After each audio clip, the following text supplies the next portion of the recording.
You're listening to Brave Girls with Tracy M., where we choose to empower you to be a better leader, mentor, and coach in the world. We'll share stories of people who have achieved great heights by overcoming adversity and rising to the challenge, all while pursuing their passions. These courageous people will inspire you to have faith in yourself and take bold action.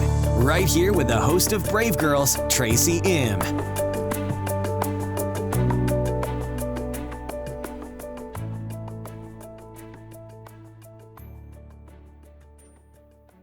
Episode 56, Own Your Gifts with Megan Sumrell. On today's episode, I chat with Megan Sumrell, who thinks we all need to own our gifts. I want to say a big thank you to brave girl Megan Urban, who was featured on episode 43 for the introduction to her client Megan, who's a software guru and productivity expert living in Raleigh, North Carolina. My podcasting journey has taught me that amazing women know other amazing women. And I love to be able to expose them to you, my listeners, and to share their stories and words of wisdom with you. The daughter of a Marine, Megan shares her brave girl story and how the experience of being raised in a military family shaped and influenced who she is today. Passionate about math, she pursued a career in software testing upon graduating with a math degree. As a young woman, she stepped into being a leader in the technology space where oftentimes she was the only woman in the room. Megan shares the lessons she's learned as a working mom and how network marketing helped her find her feminine side after years in a male-dominated corporate world. We talk about mom guilt, giving back, and where she's taken her talents and gifts as a leader, where she now helps other women grow their businesses.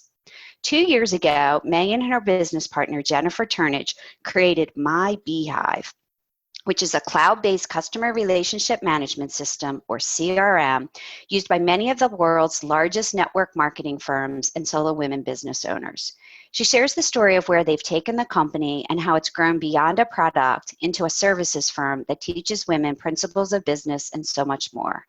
This online community that empowers women has been birthed by Megan and Jennifer in just a few short years. If you don't have a CRM for your side hustle or your business, I highly recommend that you look into Megan's product. You can learn more at www.mybeehive.com, and that's beehive.com. I love that Megan encourages each of us to own what we're good at and to change the world with those gifts. You'll also want to check out her personal blog, which is megansumrell.com, and her time management, organization, and productivity program and planner. She's created this to help teach us all how to have more work-life harmony. I know that you will enjoy our Brave Girl conversation, so let's go and meet Megan. So welcome to Brave Girls with Tracy M. Today I have Megan Sumrell from the Raleigh, North Carolina area with us, and she is a tech girl from what I can tell. And I met her through a mutual acquaintance, Megan Urban, who's also going to be on the podcast. And I just want to say welcome to the show, Megan. Thank you. I'm honored to be here, truly. Oh, that's great. So I did a little background research on you, and I know that you are a tech girl. And you have a software company that you work with, along with many other interests that you have called My Beehive. So tell us how you got to the world of tech and starting a software company like that is huge. Thank you. It was an interesting journey. So for me, I love the fact I was raised in a military family. My dad was a Marine for almost 30 years, and I have 2 sisters. So here we were in this typical, very macho world with a Marine dad with these 3 daughters. And it was an awesome way to grow up. My dad's mentality was be whatever you want to be. You can do whatever you want to do. There was never any limits or restrictions placed on us as girls and young women. And I think that really shaped me at a young age to have that belief that I could do whatever I wanted to do. I never thought any options were off limits for me, which was wonderful. And I was passionate about math. So I went off to college for a math degree. I'm kind of a big numbers nerd. And I always was appealed to it because of just the black and white aspect of math. It's right or it's wrong. I love that. And when I graduated from college with a math degree, your options aren't huge. So Right. I landed in a software company. Actually, I'll date myself a little bit. It was with Bell South way back when Bell South actually existed. And was they were taking anybody that had a mathematical background because they had found they were a good resource to train to become into software development. Mm-hmm. So that was the path I thought I was on. And we discovered pretty quickly that I wasn't an excellent software developer, but I was really good at breaking the software and testing it. So I was immediately moved over into the software testing team, which I didn't even know that was a career path. I felt like Briar Rabbit, and I just landed in something I loved. So I spent the next 20 some odd years of my life growing my career in the software testing world. And I loved it. It brought me into a number of different domains, into healthcare, banking, e-commerce. My last company before leaving corporate America was all aviation related work. And it was super interesting, but I also found myself surrounded pretty much by all men. And early in my career, it didn't really bother me that much because I just was raised to go do what it is that you're going to do. But I remember in my mid-20s, I was moved to New York for a merger and meeting my boss for the very first day, who was maybe only 5 or 6 years older than me. And I walked in and he stopped and did the full look up, look down, and says out loud in a room full of people, "Well, no one said they were going to send such a cute young thing up from Virginia." And I was stunned. I never looked for or thought there would be any discrimination or differential treatment in the workplace because I just wasn't raised with that. And that hit me pretty hard. And I thought, okay, I need to play down the fact that I am a woman and play down my femininity, which was a really bad choice because I spent the next 15, 20 years of my life trying to package all that up and put it in a box and fit into a male world. And I did okay. I had a successful career, and it got to the point I didn't even realize I was doing that. Mm-hmm. And so then you fast forward to 8.5 years ago, we had our daughter, Grace. She's 8.5 now. And now I was entering the world of juggling work, a career, and motherhood. Right. And it was super challenging for me. And while I loved the work that I did work from home. So I was fortunate to be able to keep Grace at home and have a babysitter come in. But I was feeling lost in myself because when I was working, I was feeling guilty for not being with my daughter. But then when I was with her, my mind was on work and I felt like nobody was getting the best of me. And I was really lost on finding my identity. I was struggling with that. And I didn't feel like there was anyone I could talk with at work because it was all men. Yep. And so I'm thankful every day that a random network marketing opportunity dropped in my lap. And I decided to, what the heck, give it a shot. I liked the products. Well, what I found through that was I feel like I got my feminine side back because now I was thrown into this community of all women who were running and building successful businesses.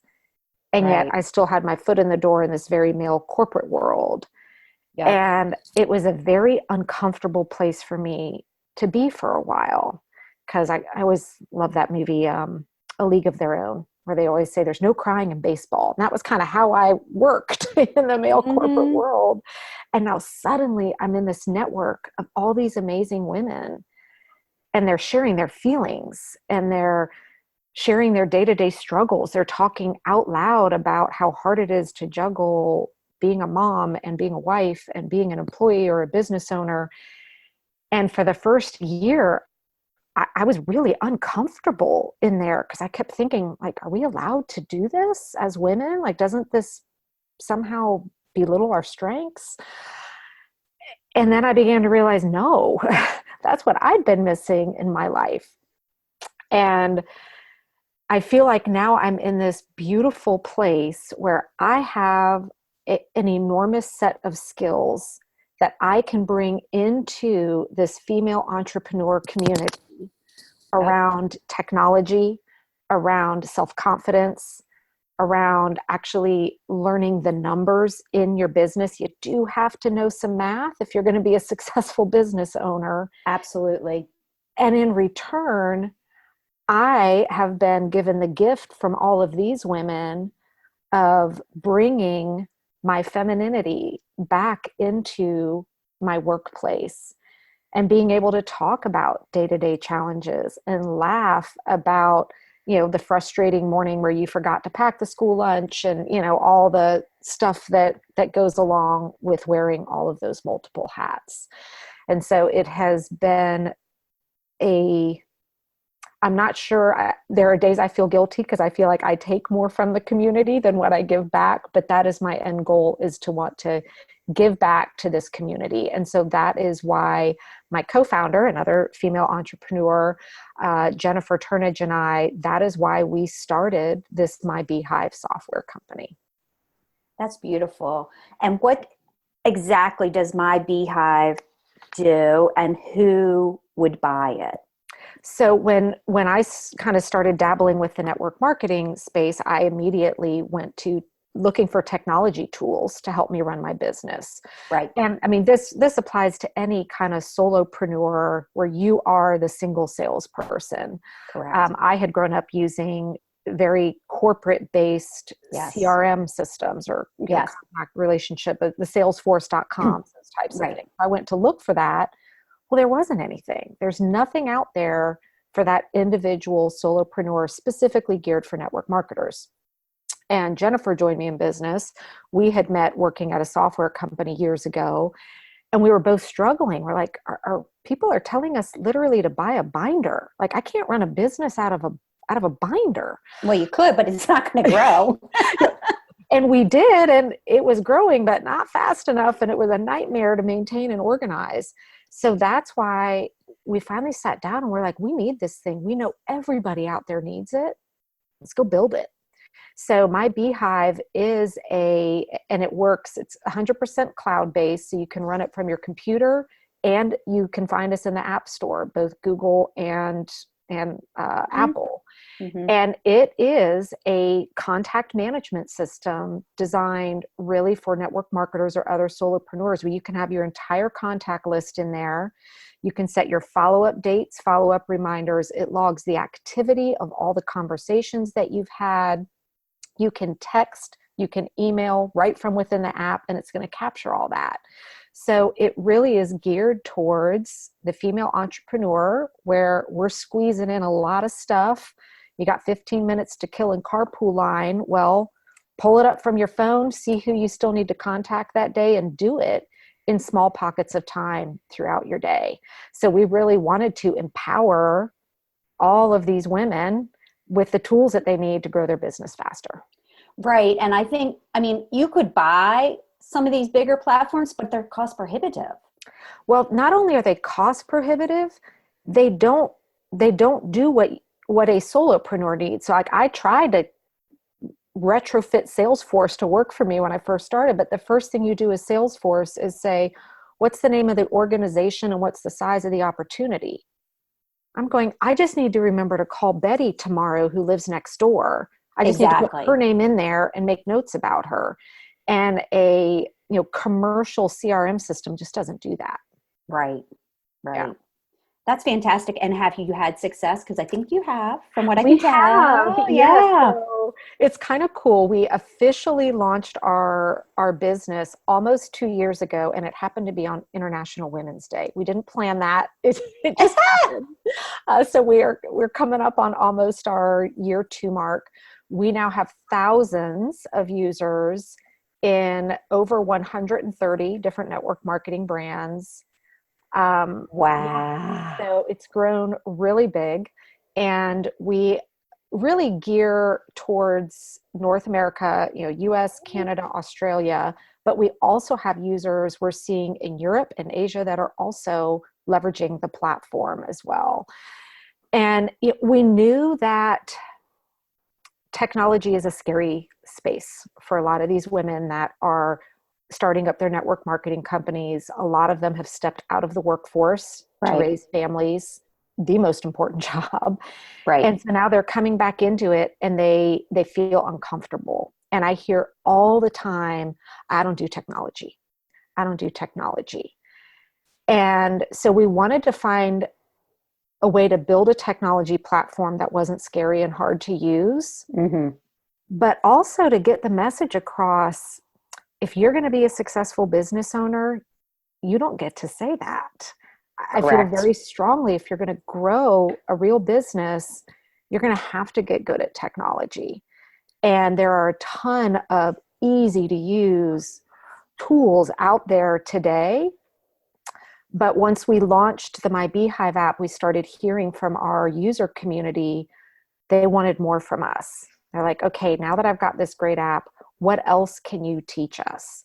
So we have just at the start of this year launched a services side of My Beehive, where we are now offering online training courses around all the aspects of technology and business topics that women need to learn and get really comfortable with to grow their business. So we kind of did a pilot program in January with a small group of our My Beehive users, where we did a really in-depth training program leveraging My Beehive and walking through daily, weekly, monthly systems and processes that they need to put in place to grow their business. And the feedback was fantastic, and they all said, I want this for my teams. So we are actually rolling out the beginning of March an actual online program that people can come and do this, self-pace it, and really open the door to providing more of that training and kind of business building skills for our community. And then we're launching our first live event April 27th in Raleigh, called The Swarm, which has been a passion project of mine. I had this dream 18 months ago of wanting to do this thing, and we're flying in trainers from around the country and our tagline is taking the sting out of technology so that female entrepreneurs can come for a one-day workshop where we're going to cover all the basics around, social media, latest and greatest, how to build a good brand with graphics for yourself, how to use My Beehive, how to do video technology, really giving them kind of that foundation and skill set around technology to help them with their business. That's fantastic. I'm super excited. You should be. You really should be, because I think that, you have kind of stepped into your purpose, I think, by using your left brain math degree, software experience to empower these women who have these solopreneur network marketing companies, and you're giving them the tools and now the training. I just think there's such a need for that out there. I feel like there's a gap in the market. And I think some of these bigger customer relationship management companies have kind of missed that. Or they've not targeted and niched down like you have. And with your experience in the network marketing world, I think this is amazing. I think that there's a global need for that. I feel like the internet has democratized the world in so many ways. I wouldn't be having this podcast interviewing you, right now. And so you've taken your talents, your gifts, your interest, and you're really paying it forward. And I think that's where we all get the most fulfillment and joy as leaders. And so hats off to you for really making that pivot. I know you had to go through a hard time, though. I, too, have worked in male-dominated industries, nuclear power, aerospace and defense, where I've been the only woman in the room, where I've been the youngest woman in the room, where I've been the only, maybe not highly technical, but I still got the joke and I understood what they were talking about. And so it's, kind of breaking those glass ceilings and being brave in those moments. But at the same time, knowing that you had to suppress your feminine energy and your feminine side. So good for you for figuring out how to now meld both of them together, because I think sometimes that can be such a struggle. It can, and it's something I still battle with it all the time. I'll catch myself going into that kind of old Megan, there's no crying in baseball space, and I have to step back out because I don't want that for my daughter. Right. I want her, I loved it when she was about 3 or 4. My husband's a very hands-on guy. He's a fix-it guy. And so whenever he's in his workshop in the garage doing something, he always, hey, Grace, grab your tools, come help me out. Because, what 3-year-old doesn't want to help their dad? So he bought her own set of hot pink tools. And so he'd holler and say, come on out to the garage. She'd be, just a minute, Dad. And she'd go upstairs and put on a tutu and a princess tiara and then grab her toolbox and head into the garage. And that's what I want. That's kind of the bubble that I want her to live in for as long as possible. I want her to wear a tutu and feel beautiful and put a tiara on, but yeah, go fix the stuff in the garage if that's what you want to do. And watching her every day, she really is my inspiration behind why I'm doing all of this. Because I want her to see, first, hard work, that it's okay to take risks, that it's okay to fail, because I've certainly failed forward a lot along the way, but then also embrace that power of femininity while you're doing it. Yeah. And I think another thing, it took me a long time, and I don't know if it took you a while, but getting comfortable being the smart girl and knowing math and science. I do have a master's in technology, and, being okay with that. It's okay to be a smart girl. It is. And thankfully, my husband always said that's one of the things he loved about me right away. So that's nice to have here. Where I found my struggle with stepping up into saying, these are the things I'm good at, was in a community of women. Because I think we are so wired to not want to look a certain way or look, if we say I'm really good at this, we run the fear of someone thinking that we're egotistical or stuck up. When a man says that, it's just like, oh, well, hey, he's good at that. Right. And so learning how to, for myself, and then also to help all these other women I'm working with, to be comfortable owning what you're really good at, and don't apologize for that, and don't downplay it. Don't make it small. Right. Because you have a set of gifts and skills to bring to the table. So I know what mine are, and I want to pay that forward, and I want to help as many people. And in turn, I'm being gifted back by meeting all these other people with different skill sets that Correct. then, they're bringing into my life. And so instead of, as women, sitting back and, oh, I'm not good at that, let's all own what we're good at and then go do something with it. Go change the world with that. Yeah, I love that. I really love that. That is so true. That is so true. And I think, good for your dad in his Marine kind of way, telling you that you can be whatever you want to be or do or have. So many people don't have that. And so at a very young age, he taught you to believe in yourself and to just go for it. Mm-hmm. And that's probably why when you were in this, environment where this person tells you, oh, I didn't know they were sending a cute young thing up from Virginia, you were so aghast, right? Because you're like, what? Wait, what? That matters? I had no clue there that was part of the equation at all. So if I hadn't had that strength and background, I don't know, I think it just would have been a very different experience for me. Right. So, that's amazing that just 2 years ago you were able to create this, and the reach that you've had with all these other network marketing brands. So if you're not a network marketing brand, but you're just a solopreneur, the software is still something that would be Absolutely. We helpful. see realtors using it. We have a couple insurance salesmen, a guy who runs his own landscape business. So really, I kind of define our user as somebody who is doing that person-to-person sales. You don't have a Correct. sales team. It's just you yourself running a business, and not a brick and mortar, but an actual business where you've got a list of prospects, customers, maybe a growing team, that you need to stay on top of that and remember who to talk to, when to talk to them, and what you talked about last time. So it's Right. been fun to kind of see it organically grow outside the network marketing space Yeah. into all these other people that are finding us that have needed a tool like this as well.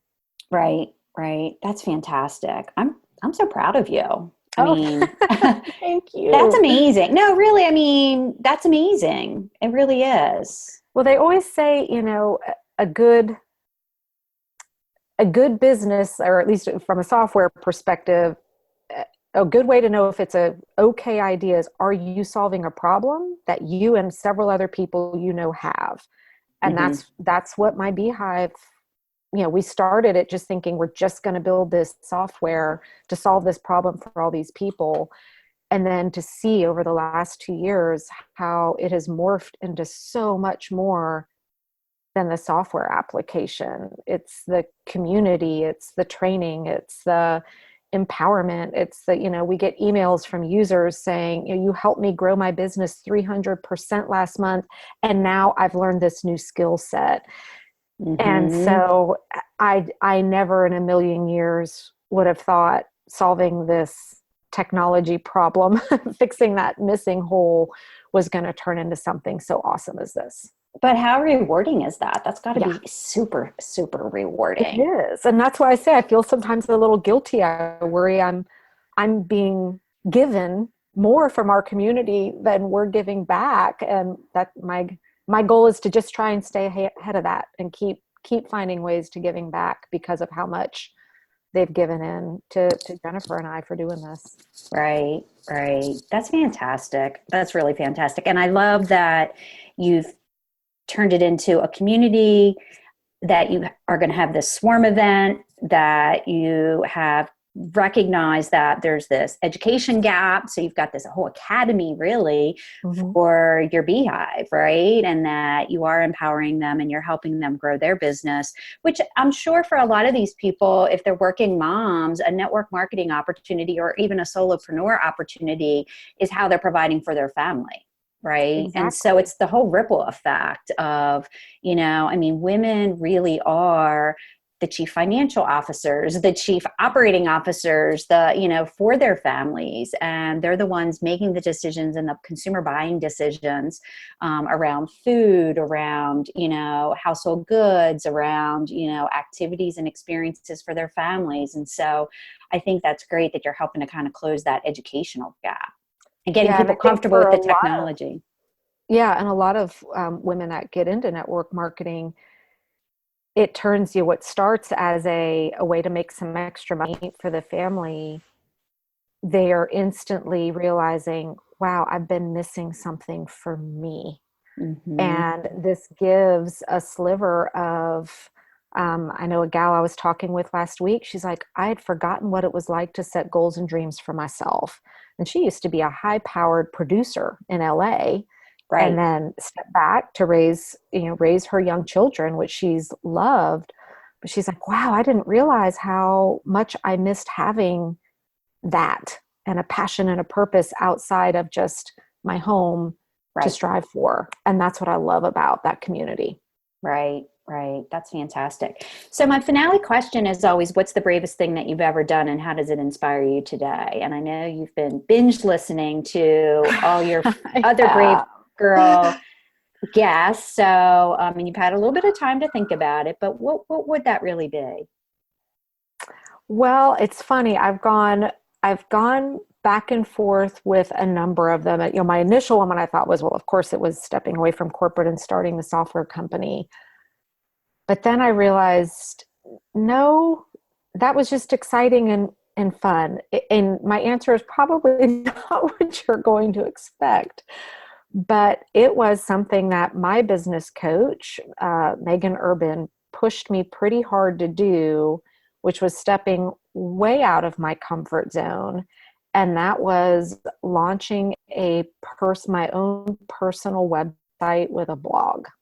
And the very first time I hit publish on a blog post, where I was being vulnerable and putting that out for the entire world to see, was what I would consider one of the best I've ever done, because I was the stuff inside. You don't throw that stuff out to the world. Right. To get out of my place to say, I'm not going to care. I'm not doing this to please people. I'm going to do this to be honest.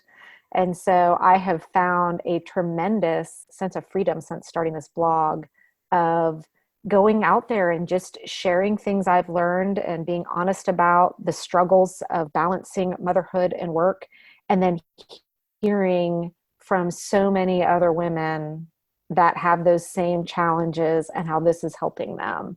That was, great. I think, one of the bravest things I did. Yeah. So what's the link to that blog? So that is just, you can find my website at megansumrell.com. And I have my blog there as well. Okay. I'm going to put that in the show notes so people can find you that way. Yeah. Well, you know what? Sharing your voice is, you do have to allow yourself to be brave and vulnerable and put yourself out there. And I found that with the podcast, like some of the things that people are saying on the podcast are things that people are going through.